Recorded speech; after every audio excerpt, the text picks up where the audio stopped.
নমস্কার বন্ধুরা, সবাই কেমন আছেন? আপনাদের সবাইকে স্বাগত আমার নতুন একটি ব্লগে। এটা ছিল দার্জিলিংয়ের তৃতীয় ব্লগ।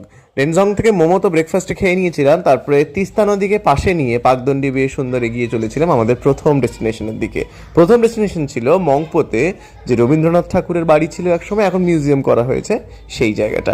এই ট্রি হাউসটা দেখুন, দেখে কি ভালো লাগছে। কী করে উঠতে হয় জানি না, আমরা আসলে ওঠার চেষ্টা করিনি। এখান থেকে আমরা একটা টিকিট কেটে নিয়েছিলাম। টিকিটটা কেটে নিয়ে আমরা চলে গিয়েছিলাম মিউজিয়ামটার ভিতরে ঢোকবার আগে মিউজিয়ামের বাইরেটা এত সুন্দর ছিল, মানে সে আর বলার অপেক্ষা রাখে না। পাহাড়ি ফুল যে এত সুন্দর হতে পারে, পাহাড়ে না গেলে কেউ জানতেই পারবেন না। আর সদ্য সদ্য শীতের আলো তো, ওই যাচ্ছে কাকিমা, আমি সবার পিছনে ছিলাম কারণ ভিডিও করছিলাম। ভিতরে সেই মিমো, বোন, আমার মা সবাই রয়েছে। তো এখান থেকে মানে দূরটা দেখতে অসম্ভব ভালো লাগছিল। আর এই যে সাজানো বাড়িটাই দেখুন, এই এক একটা পাহাড়ি ফুল। এই গাছটা একটা ডাল চুরি করে এনেছিলাম, কিন্তু বাঁচাতে পারিনি।